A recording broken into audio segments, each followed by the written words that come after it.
Welcome to our fourth PBC Facebook Live event of 2021. My name is Gail Wright, and I am president of the Canadian PBC Society, a support group for PBC patients and their families. Our group is a registered charity completely run by volunteers, many of whom have PBC like me. I would like to thank all of you who have made donations that support all of our programs throughout the year. And I would like to recognize our series sponsors, Intercept Pharmaceuticals and CymaBay Therapeutics. If you are watching this and you have PBC, you may remember when you were first diagnosed. You had probably never heard of PBC. For years, you might never have met someone with PBC, and you might have felt very alone with this rare disease. Well, tonight we are going to hear from 3 PBC patients discussing their PBC journeys and challenges, and we want you to know that you are not alone. It's my pleasure to turn things over to our first speaker, Maggie Morris. Hi, Gail, and good evening, and thank you very much for asking me to participate. I just start off with a little information about me, my personal life. I'm retired. I was an LPN and rehab assistant, and I worked 30 years for Island Health Authority. I have 2 sons, Andrew and Christopher, and a daughter-in-law, Julia, and a granddaughter, Kenna. Some of my hobbies are I enjoy genealogy. A good friend started me out years ago with, did a family history for me, and I enjoy continuing the research and building on it. And I'm interested in graphic design, photography, and I do some volunteer work in social media. About 6 years ago, I started an independent Sjogren support group here in Victoria. And we normally meet once a month in person at a local recreation center, but we've gone to Zoom, and one of our members has facilitated that, Debbie, and so we're hoping to be able to meet again in April with outside, if that's possible with restrictions. That another interest of mine was through the Arthritis Society. I put together with the group a Walk for Arthritis 2 years ago, which was a fundraising event and awareness event. So I tend to get involved in different organizations, and I prefer to be a background person and coordinate things, and that's where my interest lies. So in regards to my PBC, 6 years ago, actually this month is when I was diagnosed with PBC.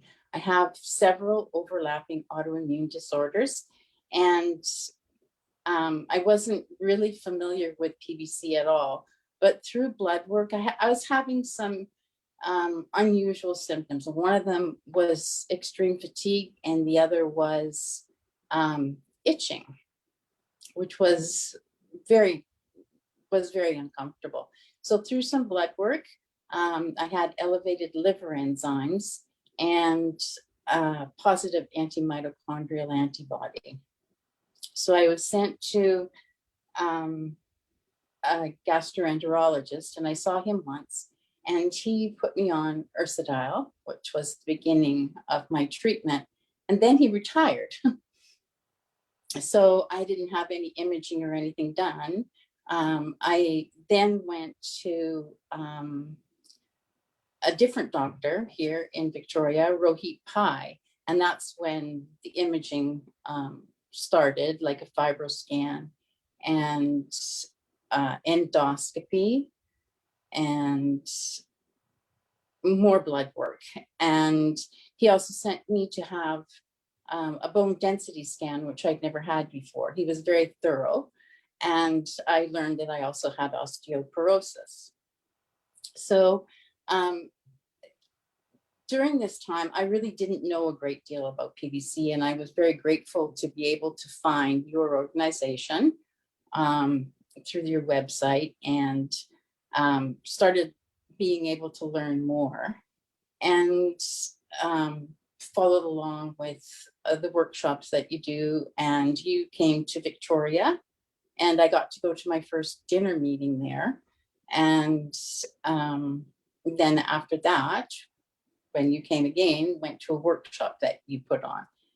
So I started learning more and more and finding out more and more. And as I was learning more about it, I realized that I'm probably one of the most very fortunate people, that I'm on a very minimal amount of ursodiol, and that according to my scans, my PBC is very well controlled. The ursodiol did a good job. Didn't bring my numbers down completely, but it did make a big change. So I think I live very well with PBC, and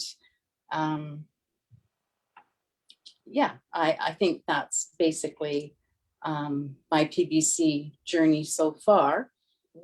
Last October, through one of the Facebook events, connected with some other people in Victoria, Karen, Deb, Ray, and Shirley, and you facilitated that. And we started, which Karen is coordinating for us, a group, a monthly chat here in Victoria. So we get together and have good chats. And I guess that's about all I have to say. As I said, I am very fortunate with my PBC. Well, thank you so much for sharing that with us. I think the reason I asked you to speak tonight is because of how many support groups you are involved in, and you're a very supportive member of our community. So it doesn't surprise me at all that you found a mini support group for PBC out in Victoria that seems to be filling the need there as well for people to connect. So we're going to have some more questions for you about how it's been for you through COVID, but this year. But I'm going to now call on Laurie. So Maggie was in Victoria, and Laurie's near Peterborough and in Ontario. Hi, my name's Laurie. I am married with 4 children that range from the age of 22 down to 12, 3 boys and 1 girl. I worked as a PSW for many years, from 17 up, and about 12 years ago, I ended up being diagnosed with another autoimmune condition called transverse myelitis, which is similar to MS. So I had some right-sided weakness. I knew I couldn't work as a PSW like that anymore. So I went back to school. During this time, I was also diagnosed with PBC within 6 months. I did upgrading, I did a year of college, and then I did 4 years of university to get my bachelor degree in nursing and land my dream job working in a prison dealing with opiate addiction. I am also now working on my master's for my nurse practitioner. In addition to that, my hobbies are music. I love to sing. I play many instruments, and I love researching medical issues, especially rare diseases. That's definitely one of my focus, and opiate addiction is a huge focus in my life, and with my master's, that's what I'm focusing on. My PBC journey started when I was quite young. I was diagnosed with PBC at 28 years old in stage 2. Going back through my records, I'd had elevated liver enzymes since I was in my early 20s. I started with itching with my first pregnancy at 19 years old. And with every subsequent pregnancy after that, that was what we always called my built-in pregnancy test, because I'd instantly become itchy and I wouldn't know I was pregnant yet. And then we'd check, and sure enough, when I was diagnosed with PBC, it was explained to me that that was likely it was coming out at that time because the hormones were causing the itch to elevate at that time. With my LFTs being elevated in my early 20s, the doctors didn't really They didn't really investigate why I had elevated enzymes at that time. They felt I was too young to have a liver disease. They thought it was more of, I had been on pain medication for many years. So we tried trialing going off of that. We tried trialing going off of different medications to see if that was the cause, to no avail. It wasn't until my last pregnancy I'd had issues with my colitis, and I went and saw a nurse practitioner, and she noticed that my LFTs were still elevated and that nothing had been done to this point. She sent me to a GI specialist, and within 10 minutes of being in his office, he noticed that my ALK Phos was almost 700, and that I had been 6 months post having my last baby, because ALK Phos will be elevated when you're pregnant due to the placenta, but it should regulate after you give birth. And that was his first indication. And he said to me, he's like, "You're quite young, but I have a suspicion that you might have an illness called PBC." So he sent me for the blood work. I was AMA positive. We did the biopsy, and I was diagnosed as stage 2 at that time. Since then, I see Dr. Hirschfield up in Toronto. He has been fantastic with me, with monitoring me. Urso worked really well in the very beginning for me. It pretty much normalized all of my LFTs up until about the last 2 years. Now my enzymes are going back up. My ALK Phos is going back up. So we're investigating whether we're going to add in a second medication or if we're going to just kind of watch and see. I did have some challenges this year. They did find a mass on my liver and on ultrasound. We did a CT though, and the CT came back that it was non-cancerous. So it was just a cyst that was there that we're going to monitor and not to be too concerned about it. So that was a big relief. Dr. Hirschfield's assistant called me right before Christmas to fill me in on that. So that was a much appreciated Christmas present. Sorry, just looking at my notes here. So that's about where I'm at now. I'm still plugging along. I'm working full time. I'm going to school full time, raising the 4 kids and the husband, and dealing with the PBC and my other autoimmune conditions that go with it. Wow, that's great. And thank you so much, Laurie. This is why we invited you, because you have sort of a complex story, and you got PBC when you were younger. So you can show an example of what that is like. You're still young to me, but you did do that. So I'm now going to turn it over to Leslie, who has another fascinating story to share. Leslie. Thank you very much, Gail, and thanks for inviting me to speak with the group tonight. My name is Leslie. I live in Ottawa, originally from the US, from Pittsburgh. I am married to my wonderful husband, Sam, and I have a stepson and also a grandson. My in-laws are all in Canada, very supportive of me during my illness, which I'll get to in a moment. The rest of my family is in the US, also supportive, but from a distance. I work for a nonprofit here in Ottawa. I've always had a very probably over busy life, multiple jobs, lots of volunteering, lots of time with people that are important in my life. So when I was about 55 years old, I started to feel extraordinarily tired and was probably working a little bit too hard, and working on a project the summer of 2014 at work that I think really exhausted me. And I caught a cold at the end of the summer, which turned into bronchitis. So I went to see my doctor, and we couldn't get rid of the cough. We couldn't figure out why. I'm a former smoker, but I had quit smoking a number of years before then and didn't have a cough. He thought maybe it was COPD, so he put me on a puffer.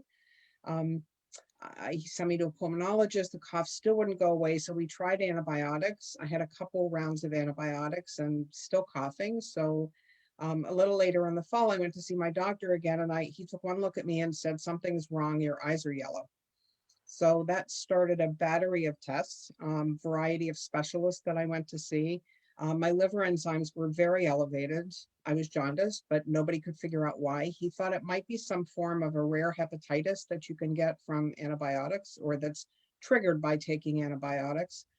So he sent me to a number of specialists. I finally ended up with a hematologist who was a seasoned doctor, had seen a lot of illnesses.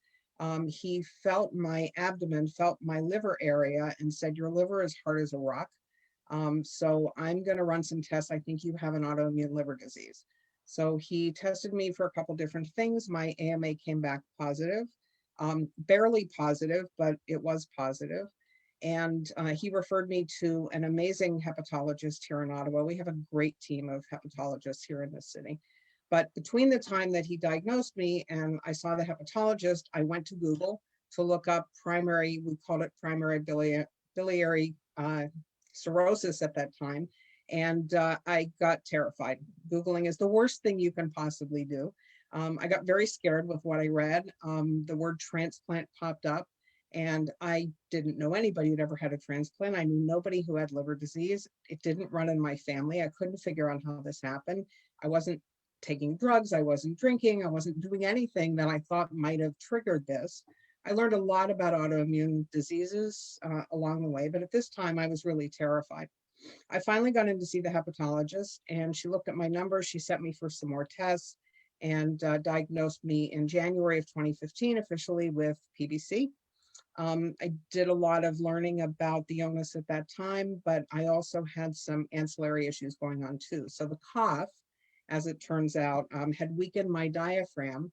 So when you're in cirrhosis, which is what can happen with PBC, in my case, because it was untreated, because I didn't know I had it, but with cirrhosis, you can get a buildup of fluid, ascites, it's called, and usually in the abdomen. I didn't have it in the abdomen. Mine was getting sucked up into the pleural cavity around my right lung, which is why I was having trouble breathing and I was coughing.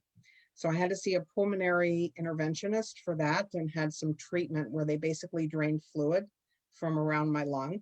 I was having a lot of pain in my middle section, like my ribs and my back. Turns out my hepatologist sent me for a bone scan, and my bone density was terrible. I had, at the age of 55, severe osteoporosis. I had 2 compression fractures in my spine and some broken ribs from all the coughing. So I was really starting to feel much, much sicker. And my doctor in the spring said to me, "I think we need to send you to Toronto for an evaluation for a liver transplant. I didn't think it would happen this soon, but it seems like you're failing." And things really went downhill from that point. I went to Toronto at the beginning of August, had my initial transplant testing with the amazing team at Toronto General Hospital. A week later, I had to take a leave from my job because I couldn't walk from my car in the parking lot into my office building. I just was stuck there because I was in so much pain and I couldn't breathe. So about a week later, I ended up in the hospital, and that started a 6.5-month journey for me in the hospital, getting sicker and sicker from end-stage liver disease. And then, unfortunately, I came home from the hospital for a couple of days. Then I fainted and was dehydrated, rushed back to the hospital, this time in kidney failure along with liver failure. So they put me on one of those medical ambulances and they flew me to Toronto, put me in intensive care. I had dialysis, I had things drained, I honestly don't remember a lot of that time. I had very severe hepatic encephalopathy. When you're in liver failure, the ammonia, the toxins build up in your system because your liver is not cleansing those toxins because it's not working anymore. So the ammonia built up in my brain. I was very confused. I didn't know if it was day or night. I knew who I was. I knew who my family was, but I really didn't understand what was going on, except that I was getting sicker and sicker. I also was suffering from delirium, which is not uncommon when you're in the hospital for a long time, especially in intensive care. I was paranoid. Thought they were watching me. I thought the nurses were trying to kill me. It was a very, very terrifying time. I had to be given anti-anxiety medication and sleeping pills because I wouldn't sleep. I stopped eating. Anyway, it was not a good situation. This is not a common outcome for PBC for people that have been newly diagnosed. This is not normally what happens. I was just diagnosed very late. So I was put on urso. I don't know if it worked or not because my liver was already pretty damaged and scarred by that point. Anyway, the good news is that in about the 18th day of November, somebody made a very difficult decision on probably the worst day of their life when they lost a loved one, and they donated the organs of someone. And I was fortunate enough to be given a very healthy liver on, again, November 18th in 2015. It's a rough road after you have surgery like that. It's very major surgery. The first thing I noticed, I didn't talk about the itch. Laurie and Maggie talked about it a lot. I've been itching since I was a child. The itching was so bad that my skin was bleeding constantly. I was staining the sheets and my clothes and everything else. When I woke up and realized I was alive after my transplant and they took all the tubes out and my head was clear, I realized I didn't itch anymore. And if you've been itching for decades or even a few years, to discover you're not itching anymore, if I could have gotten up to do a happy dance, I would have done that. It was the most amazing feeling. My skin was still a terrible color. I had lots of other, symptoms and issues that were still happening, but those dissipated over time. So it's been almost 5.5 years since my transplant. It comes with some new challenges. Your life isn't quite the same. You have a new normal and you have to adapt. But every day I wake up, I'm grateful to my donor and their family. I'm also grateful to Gail and the Canadian PBC Society. I didn't have time to learn about this illness before my transplant. I got sick so fast. But I got involved with, I met Gail and I got involved with the PBC Society, and I learned a tremendous amount through this group, through peer support, through coming to presentations, hearing from amazing doctors who've done amazing studies in this disease. I learned an incredible amount. I've recently learned that I should get back on urso again. Back when I had my transplant, they didn't do that, but now it's the recommended course. So I'm going to talk to my new hepatologist about that. And anyway, so I will manage going forward. I'm not cured. PBC doesn't go away. But so far my labs are great. My ALP is not elevated. My other numbers are good. And I'm just grateful to be here. Well, that is amazing. And that's why I asked you to come and speak with us tonight, Leslie, because I met you about, I think it was on your 1-year anniversary, your liverversary, you call it. And well, I couldn't believe that you had had a transplant because you had been doing so well. You just looked like a picture of health, but I know it's been quite a journey, not as easy. And that's one of the questions I want to ask the panel later about the difference between looking sick and being sick, because ladies, you look lovely. And I know that there's things going on inside our bodies that betray that, but we're not going to talk about that right now, but that's coming up. I want to just go through the panel and ask you what challenges that the greatest challenges you faced this year because of the COVID pandemic and lockdown in various parts of Canada and the United States as well, and how you might, because we're still kind of going through it as far as I can tell, at least where I live. So I'm wondering if you have any advice for people with PBC or just people who are living with chronic disease. So let's start with Laurie. Okay. For me, it was really challenging in the beginning, having several autoimmune issues and working in healthcare myself. The real threat of coming into contact with COVID was terrifying. I noticed that my anxiety was starting to creep up. I was trying to keep it at bay. I didn't want to let my team down. I didn't want to let my patients down. But at the same time, the option was there to work from home if we were at risk. So I continued working until I had to scare myself and had to be tested. So at that point, I did ask to work from home. And that comes with challenges as well. So at work, my fatigue is probably one of my biggest symptoms now that we have the itch under control with medication, thank goodness. How I managed my fatigue when I was working on site was I kept busy. I would plan my day so that I would have tasks to do at specific times, especially the times when I would know that I would experience greater fatigue, like later in the afternoon. I would keep tasks that were very hands-on, busy to do that kind of stuff. Now working from home, it's not the same pace. It's a much slower pace at home. So I find it's a little more challenging for me to manage my fatigue from home because I'm not up and moving around. I'm not seeing patients. I'm doing everything online. So that has come with its own set of challenges. But each day I find little tricks that I can take forward to the next day and keep plugging away. Great. Thank you very much. Leslie, would you like to address that? Sure. I will echo what Laurie said about the fatigue. Even post-transplant, I don't have the same fatigue I had before, but I have it now. I'm very fortunate to have a job where I can work from home. So I've been working from home since March 12th of 2020, pretty much every day. And it does help. I can sleep a little later in the morning because I don't have to get up as early. I don't have to drive to work, and I don't have to get dressed fancy, only from the waist up. So anyway, it's been actually good for that. I'm trying to get a little bit more sleep. But it was interesting when COVID started and everybody panicked about the germs. You got to wash your hands. You got to sanitize your hands. You've got to cough into your elbow. That's been my life for the past 5 years. So when you take immunosuppressant medication, you do all the infection control things that we're all supposed to do now during COVID.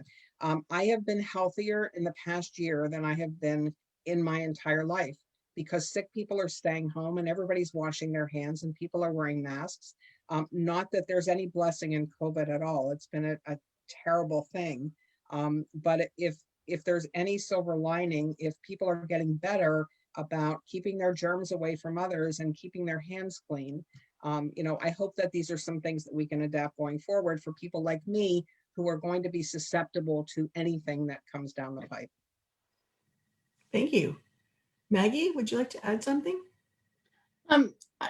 I find it interesting. I was thinking of that myself. I wonder what the statistics are for flu this year. If it's gone, actually, the regular flu has gone down, because just reiterating hand washing and being careful more so. I think we're very fortunate here in Victoria that we've sort of not maybe had the severity that other places have had. I think one of the challenges for me, I don't work outside the home, so I try to stay as active as possible by walking. So it's a matter of, because getting fatigue, which is a challenge. It's kind of tired, like you decide, do you want to vacuum or do you want to go for a walk? Well, I'll choose, put a mask and my shoes on and go for a walk. I kind of lost my train of thought here because I got caught up in the flu thing. I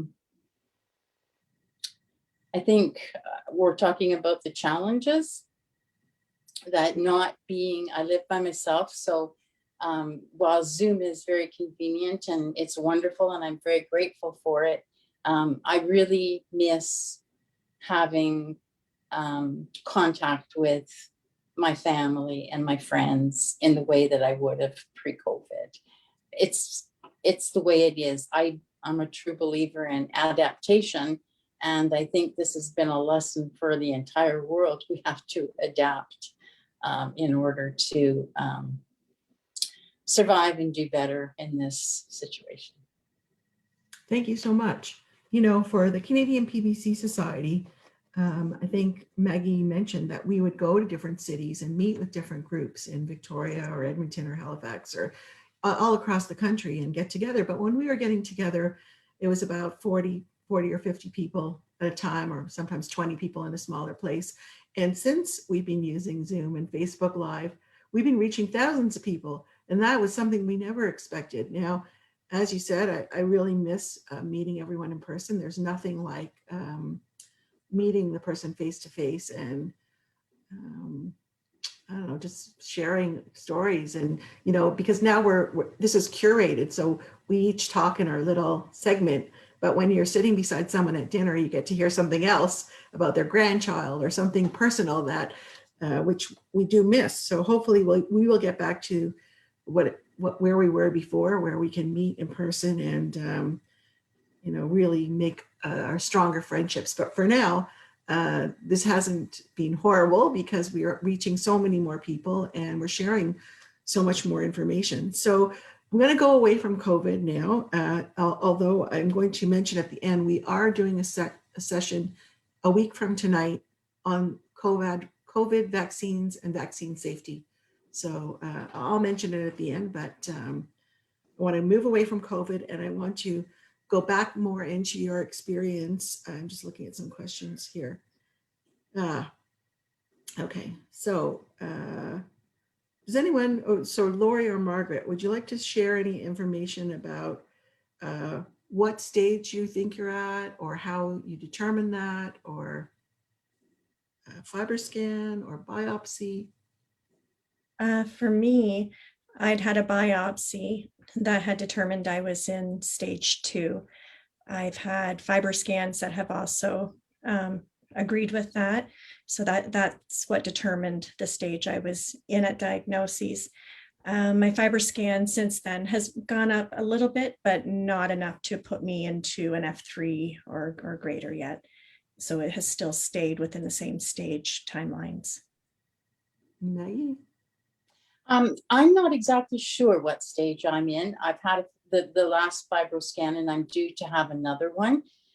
So I can't really speak to that. I know that previously my hepatologist had said that, as I mentioned, I responded very well to URSO, that the elastography of the fibroscan indicated that I would likely never require a liver transplant, which was good. And the only other thing that I do know about my liver is that there's a very small hemangioma, which was imaged, and that's simply, I think, a tangle of blood vessels.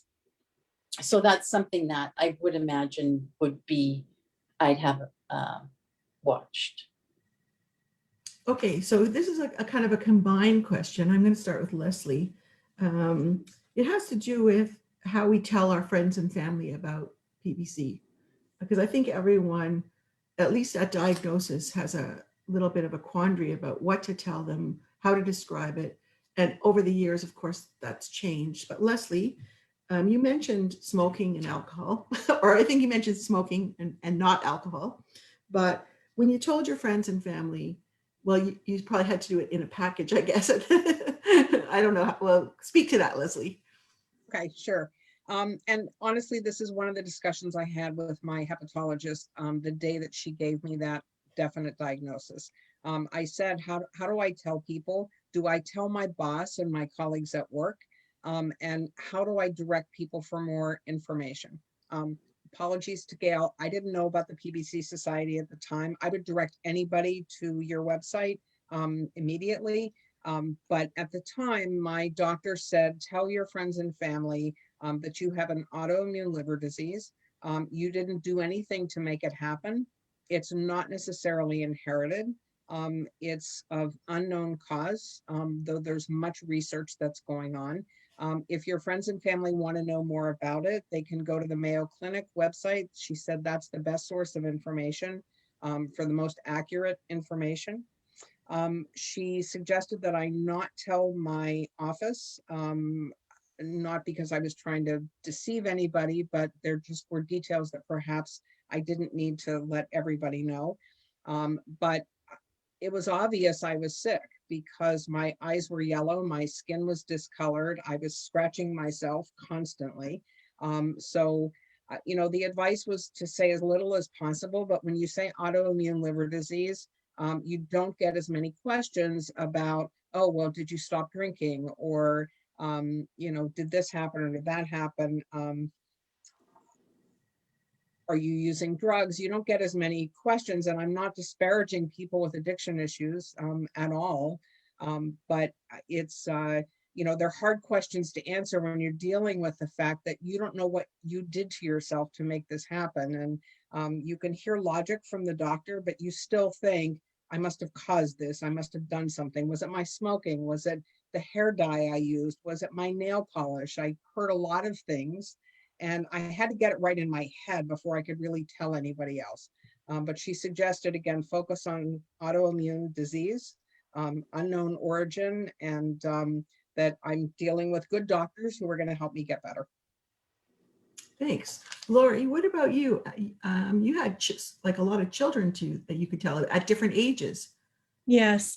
For me, it was actually easier talking to my family, my kids about it than it was my coworkers.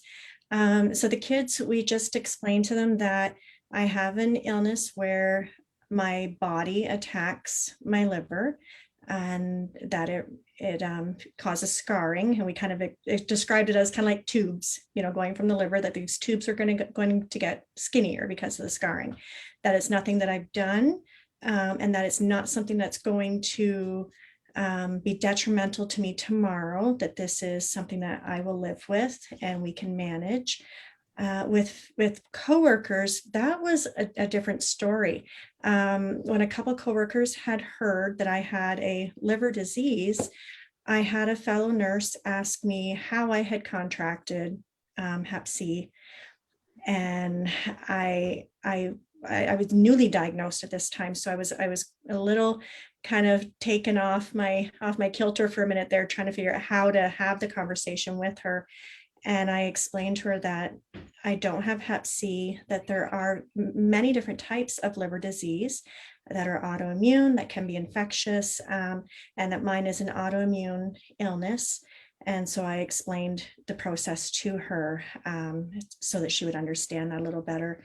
But that's how I describe it to people, is that my body attacks my liver, that it's not something that's contagious, it's not something that I caused, and that the medication helps to slow down that process so that I can keep my liver for the years to come.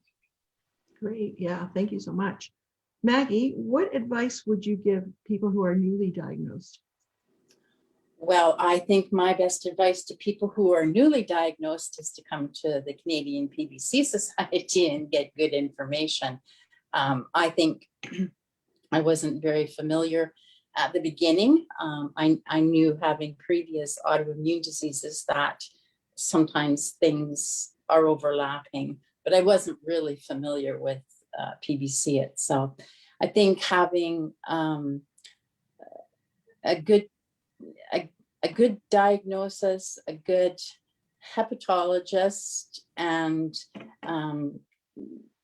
following the prescribed mandate of every year seeing your doctor and keeping in touch and being aware.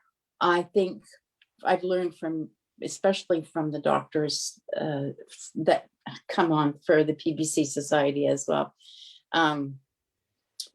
to know your numbers and know and understand your disease. I remember Dr. Hirschfield saying, I think it was in the last one, don't let your disease become your identity. That being said, knowing your numbers and being confident and keeping so much new information and medication. That's the other thing. When I was diagnosed, there was only Ursodil. And now, am I pronouncing it properly? The next one that was we could use in Canada was Ocalvia, or how do you say that? Just say OCA. OCA. Okay. Obeticholic acid, is that There correct? you go. That is Okay, it. that's I don't know if it's my age or something to do with PBC, but sometimes coming out with the words I want to don't happen. So that would be my advice, is to learn and educate yourself about the disease. Okay, that's great, because that leads me into, during the past year, I think all of our appointments maybe have had a different flavor to them, maybe not in person or maybe some in person, but knowing that we have to manage or help with managing our own disease, how have you found this year different from pre-COVID in terms of getting all your lab tests and scans? And anybody jump in? Well, I'll just continue on here. I've been very fortunate that I don't mind doing telehealth or online doctor's visits unless it's something like a rheumatologist who needs to examine or do something like that. So being able to I can pre-book my lab appointments, so I don't have to stand in line and wait. I just go in and have my blood test every month done, and that's for something different. And being able to do telehealth, that saves me, I don't own a car, so that saves me bus trips to go to a doctor's appointment, so that's convenient. And anything that has to be done in the past year, I had to have an echocardiogram, which is not to do with the PBC, and a colonoscopy. So those were in-person things that had to be done. But other than that, I think doing things this way has made it a lot, might be something that might continue on as well for the convenience of it. Anybody want to add anything to that? I enjoyed the appointments being through OTN this year. For me to go to Toronto, it's an 1.5 to 2 hour drive. And then you go up and then your appointment could be 15 minutes and then you're driving back home. So I really enjoyed how it was so much more convenient. Even if I was at work, I could do my appointment. I didn't have to book the whole day off to have my PBC appointments. The only part that I struggled with that this year was because I had a relapse of my TM and not being able to see my regular GP in person. That was challenging. But I do agree that I kind of hope that some of the OTN appointments do carry on in the future, because it is a really convenient way of doing things. Leslie, you want to add anything? Yeah, just add one more thing. And I agree with Maggie and Laurie, and I do hope the virtual appointments continue as well. I enjoy them and they're much more time efficient. But at the beginning of the pandemic, I contacted my pharmacy and said, I need a refill of my meds, but I'm not coming to get them. So you'll have to deliver them. And they said, sure, it's a service that we offer. So for the first 6 months of the pandemic, I was getting my medication delivered at home. In addition, I go and pick it up now myself, but that was another thing that was a wonderful service that some pharmacies were offering at the beginning of COVID that was very helpful. Okay, we have a question, a few questions on the feed, but I'm just going to get through my questions and then I will go to the feed questions. So going back to what we were talking about before, with some liver disease, people look very healthy, but actually inside they're not feeling too well. Have you found that hard to communicate, like how you feel versus how you might look? Throw it out to anyone.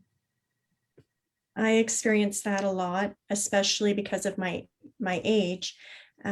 People will say, you know, you look healthy, or will comment on my age that I can't possibly have that many things going on. So that's hard, because when I'm working, I don't want people to look at me like I'm sick. I don't want people to see me tired or see me run down. So I plan my day, as I mentioned before, so that I can space out my energy throughout the day so that I'm not showing that to people, which in some ways is a double-edged sword, because when I leave work, it's like everything, you know, the weight then comes on. So it is hard when you don't have a physical symptom that shows on the outside, but you're dealing with the fatigue and everything else on the inside. So it is challenging that way to look well, but not feel well. Anybody else? Okay, well, I'm going to go to some of the questions now on the feed. I guess there are more questions like, does anyone have? Okay, so just maybe put your hand up if you have this. Does anyone have Sjogren's syndrome as an overlap, and does that affect the treatment? Oh, okay, then that's how you both answer that. Does it affect your PBC treatment? Not that I don't see any difference. I think some of the medications that we might take for Sjogren's, or I might take for Sjogren's, we'd have to consider, is that going to have an effect on my liver function? So that's a consideration. Okay. And Laurie, can you just explain what Sjogren's is in case people don't know? Sjogren's, it affects multiple systems of your body. Can be anything from neurological symptoms to dry mouth, dry eyes. It's multi-system. For me, it's mostly the dry eyes, the mouth, the body aches, pains. We had questioned for a while if some of my neurological stuff was more related to Sjogren's than, say, the transverse myelitis, because it can have a lot of neurological overlaps. I'm not on any specific medication for Sjogren's aside from just symptom relief for dry mouth and dry eyes, that kind of stuff. Okay, thank you. Do any of you have AIH overlap? No, okay. So whoever asked that question will have to get in contact. I see the other person who I know, Brigitte, said I do. So maybe you can get together and discuss that. That's a very not common, I think. I don't know that many people who have the AIH overlap, but for sure it exists, and it's troubling to the people who have it. So Maria wants to know, have any of you had esophageal varices banding? No, sorry, Maria. Leslie, what words of advice would you give someone who is waiting for a liver transplant? Wow. I can't do it quickly. I will put out the offer. I've done this for many people, that I'm happy to talk one-on-one with anybody that's waiting for a transplant, share my experience. I can say, listen to your doctors, do what they tell you to do, don't do what they tell you not to do, and take your lactulose. If you're on that, that's the thing that makes the ammonia come out of your brain. And as nasty as it tastes, it is the best thing you can do. But again, I'm happy to talk one-on-one on the phone or online with anybody that's awaiting a transplant that would like some advice. That's a great offer, Leslie, because actually I have put people in email introductions together with Leslie, and Leslie not only will work with you one-on-one through email, but she also has a lot of connections through the CLF, Canadian Liver Foundation, and the Trillium Organ Donation, and I think several other groups to do with living donor and deceased donor. And so she's a great resource. So if anybody wants to connect with Leslie, definitely send me an email, and I'll definitely be able to put you in touch with her. Well, we're coming to the end of the questions on the feed, and I guess I would like to thank our speakers. I don't want to keep everybody too long. I think we've had a lively discussion, and this is our first patient panel. And I think because we can't meet together at different speaker meetings, I think this was a nice way for people to hear and meet one other person with PBC. And I guess what I want to say is that everyone with PBC has a completely unique experience, because they're also dealing with complexities in their whole health system. So sometimes there'll be lots of other diseases that they're dealing with. Sometimes, like me, the lucky person, no other diseases that I'm dealing with. So that's why I can do this volunteer job, because I have lots of energy and no symptoms. But the symptoms for PBC can differ so much between each person, and they can differ at different points in their PBC journey. So it's really nice to get to talk to a variety of people to know that it's not one thing. So, you know, we're each unique, and nobody's going to have it the way you have it, although the journeys could take similar paths, I suppose, but not the same. It will never be the same. So I really want to thank you for sharing your stories. And I want everyone out there to really feel that they are not alone. And we want you to feel supported by our wonderful PBC community. And that's not just Canada, it's Canada, UK, United States. It is one community. And some people are watching here on the Canadian network, and some people watch on the US network, and some people watch on the UK network. And we're all one community because we want the same thing. We want a cure for this disease, and we want people to understand that until we get a cure, we want to live our best lives. So I want to thank our panelists. I want to tell you about some upcoming sessions. On the 31st of March, Dr. Magnus McLeod will answer all your questions about the COVID vaccines, probably in Canada, I'm going to say, although every province seems to be doing it differently. He's going to try to answer all your questions, and we're going to have a guest moderator, Shauna Vanderwell, who's our Alberta regional coordinator.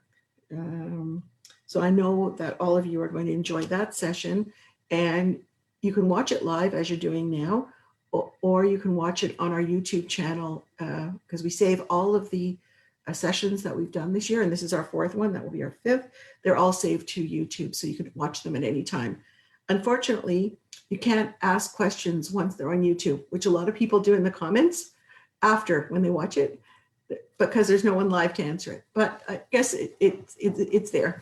And the other thing is, on April 8th, we're going to have a session with Dr. Deschênes in Quebec in French. So for anyone who's watching who prefers to hear the information in French, we will have it in French. If you're an English speaker, it will only be in French. We're not translating it or anything like that. So it's only in French. That's April 8th. And then April 20th, we're going to have 2 more speakers. And I think that will be it for the next little while. If anyone has any burning topics that they think we could do a whole session on, you can send me an email, and we can see if we can organize that. But I'm hoping by the fall, we'll be meeting in person. Maybe that's optimistic, but that would be my hope, that by the fall we meet in person somewhere for a coffee. Anyways, thank you, ladies. I hope you had a good time. I hope it wasn't too stressful. Okay, great. And thanks everyone who tuned in. So bye for now. Thank you. Good night.